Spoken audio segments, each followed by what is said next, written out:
Hi guys, Dan here from On Top Marketing. Welcome back to another online marketing tutorial. Today I'm going to show you how to tell how much traffic you're getting from Google. We're going to be looking at a tool called the Google Search Console. It's really useful, and I spend the majority of my life in this tool at the moment. If you're not already signed up for it, that's your very first thing you need to do. I'm not going to show you how to do it here because I think that the content of this video will be more valuable than just showing how to sign up to the Search Console. But if you did want a video on that, let me know and I'll shoot it. It's really not hard to do. If you've got analytics installed on your website, then you can just go onto the Search Console and connect the data. If you haven't already installed Search Console, you won't be able to see previous data. You'll only be able to see from the point you installed it till afterwards. But right here, we're looking at my agency website, ontopmarketing.agency, and we're looking at the traffic. This is an overview, so as soon as you sign in, this is what you'll see. And I actually only just got this domain name on the 14th of February, so we haven't got much data to look at, but I'm going to show you around anyway. The reason why I'm already getting all this traffic is because I just changed my domain name. I forwarded it on a different site to my agency site, so that's why the traffic's already coming in. But basically, yeah, I'm just going to take you through this and show you how to see what your top pages are, what your top queries are, and then just show you how to spot opportunities for what you can re-optimize your pages with to get more traffic, and actually show you one that I've recently done. So right here, what we're looking at is an overview of the traffic that's come in. So when we hover on this graph, we can see the days. So right there, it says Saturday, February the 22nd, and it's showing right there, look, 5 clicks from the web. This is great because you can see an overview of how much you're getting from Google. Free. This is just free traffic, so this isn't showing Google ads or anything like that. This is literally just the organic SERP listings, the traffic that's come in.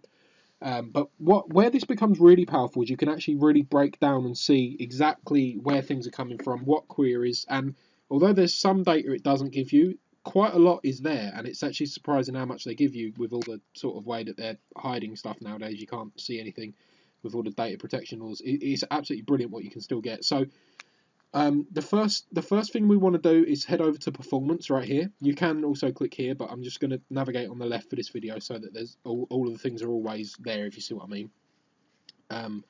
So just to explain what we've got at the top here, it's got search type web. We've also got image and video. So this is for the Google image search and this is for the Google video search. So if you've got those, if you've got videos on your site, stuff like that, then they can show up in Google too. And then images is just the images you've got on there. I've spoke a lot about image SEO on other videos and stuff, not on this channel, on a different channel, but highly recommend it as a side note.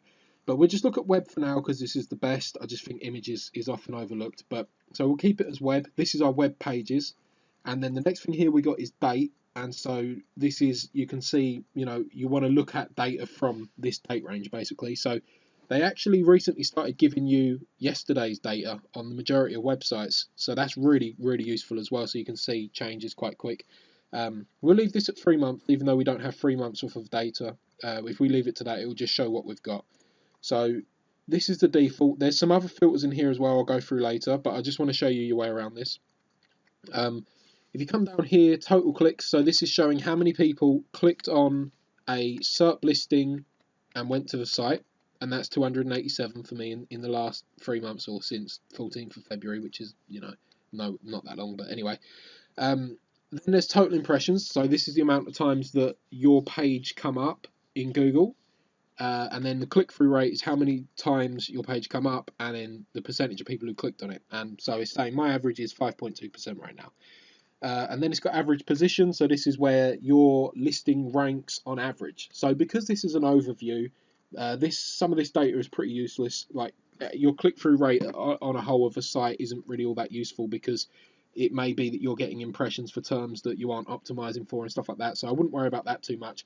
But where this becomes really useful is when you can switch these on and off. So I can turn off impressions, turn on click-through rate, and then actually look on a page-by-page or query-by-query basis.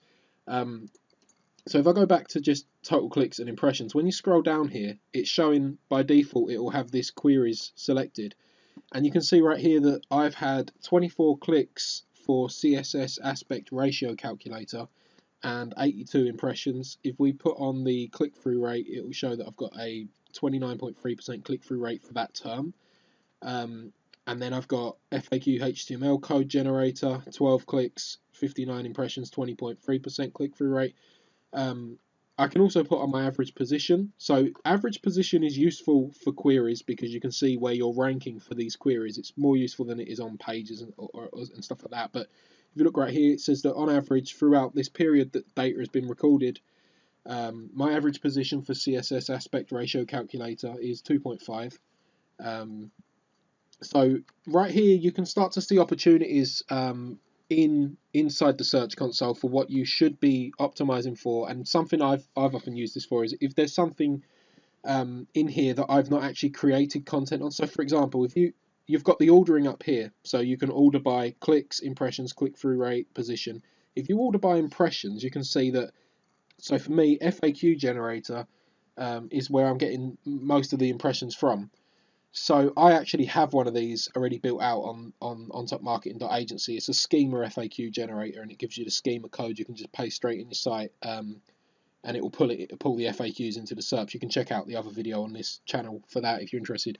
But if I didn't have that, then it would be well worth creating content around it, because you can see right there that, look, I can actually rank for this term because I'm already getting impressions for it and I haven't even targeted it. So, as you know, this isn't a very big site, so I'm not going to have anything amazing in here, but you can often find opportunities, especially when you're on a higher traffic website. You can see that you've got impressions for something and no clicks, and then if you have a look through your site and think, okay, that keyword doesn't actually suit a page, then you can create out a page for it. So that's one of the really cool ways you can use this. If we go back to clicks, what you can do in here is, so I've actually got a few pages that talk about the schema FAQ stuff. So if we go to this one, FAQ HTML code generator, if I click on that term, in our filters up here, we've now got this query FAQ HTML code generator. So it's saying web in the last 3 months for that term, and then we can see the data right here. So this many clicks, impressions, click-through rate, average position. When we scroll down, if we now change this to pages, we can see right here which page it is that's bringing this in. And we can see that it's this schema FAQ generator page that's doing that. So that's really useful to see which page it is that's actually performing for that term. Sometimes you'll do that and there'll be a few pages in there. At the moment, I've only have one that's coming up for this. But if we go ahead and click on this query, we could change this, for example, to schema and hit apply, and so we haven't got any coming in for that. Let's try let's just try FAQ. Oh, sorry, I had exact query is probably why. If we do queries containing, so we've got different types of I don't know how to say it, but maybe filter. So we could either do containing, not containing, or exactly what we put there. If I do containing FAQ, when we come down here, we can see that this is all the queries that contained FAQ that we've appeared for, and then these are all the pages that have appeared for it. Then the other page that I built, actually, sorry, just to explain why it's not showing there, I actually only done that I think this week, so that's why it's not appearing in here yet. It's it'll take a while for it to get indexed.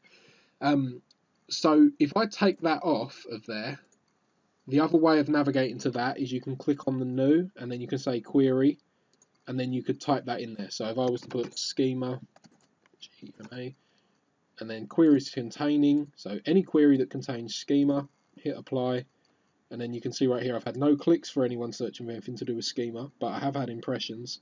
If I go to the page, the queries, so I've got FAQ schema generator. I will get traffic from these at some point, I'd imagine, because what I've built is pretty good. Schema FAQ generator, so same term other way around. So we can see right here that there's other things that I've appeared for, and that might make me want to change the way that I target my on-site SEO for this page right here, for example. So I actually did do this. So just to give an example, if we go to this page, something that I've done with this is I actually put this HTML microdata in here because I noticed that the page, so now I'm looking at this page for that query. If I take that query off by clicking on the X, I noticed that the page was getting traffic for FAQ HTML code generator, And I hadn't actually mentioned HTML on the page at all. So I thought, okay, well, it would make sense that that's the one I'm getting traffic for, to include that in the title tag, as that's one of the main on-site SEO factors, of course, and then resubmit it to the Search Console. So I done that, so I got it in here, and then all of a sudden, as you can see, for that term, I started getting more traffic for it. So if we go, if we take this off of here, there's a few more sort of terms. Hang on, let me turn this stuff off. It's a little bit of a mess. It is started to pick up in traffic right now, with things to do with this HTML. So, you know, it's a good way to make sure you're getting the most out of your pages. To just go through, see what it's appearing for, what you're getting impressions, clicks for, and then you can just go ahead and change it. But another good example is if I'm on this website, right here, I've got, let's go to, this is quite an old post.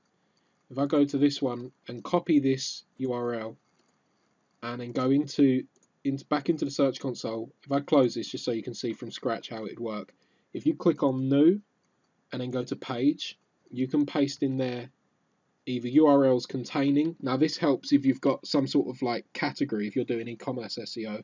For this, I want to do this exact URL, and we paste that in. We can see that right here, this one has embed code generator info. So we haven't had clicks, we've had impressions on this.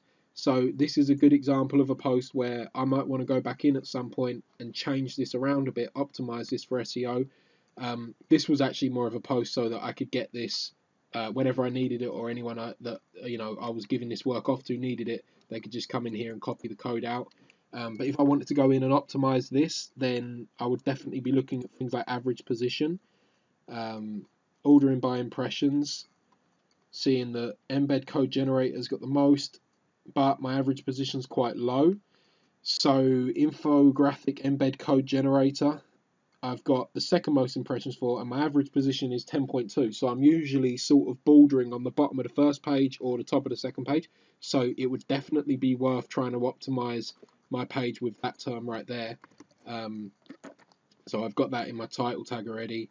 I've got that in my H1. I've got that in my content. So I've got it in it and in the sub. So I've got it on the page quite a bit. But I could definitely add in some LSIs and maybe build this content out a little bit more, optimize these titles a little better, something like that. But you see how I can really see quite easily exactly what I need to do if I want to get more traffic in on that. Now that's not something I'm particularly trying to get traffic in for at the moment, so I won't.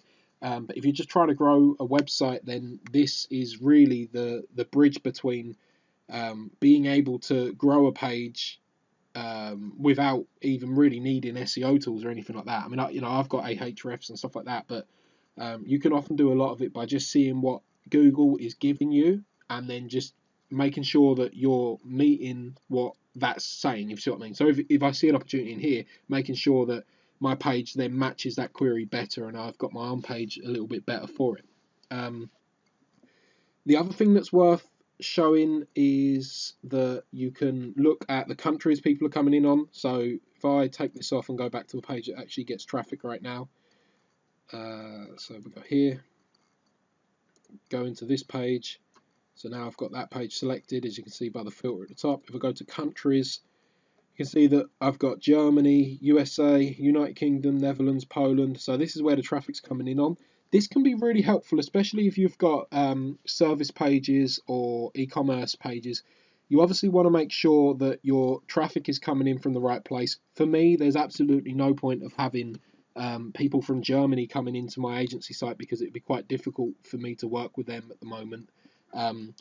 If this was a service page, yeah. So then you might, if you see that happening, you might need to realize, okay, I've got to target my pages better based on location or something along those lines.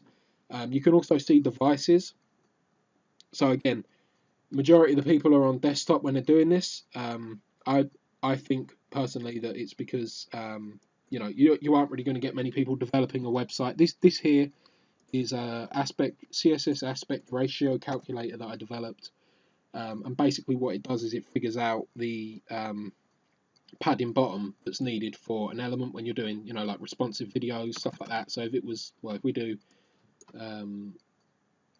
if we do 3 by, is it 4 by 3? So if we do 400 by 300 or something like that, it would need a padding bottom of that. So it's just a simple JavaScript thing I wrote out. So this just speeds up development time, so you haven't got to sit down and do maths every time that you want to do an aspect ratio in CSS for web designers. So you're probably not going to get a web designer that's developing a website on their mobile phone. So the majority of the traffic is desktop, so that makes a lot of sense.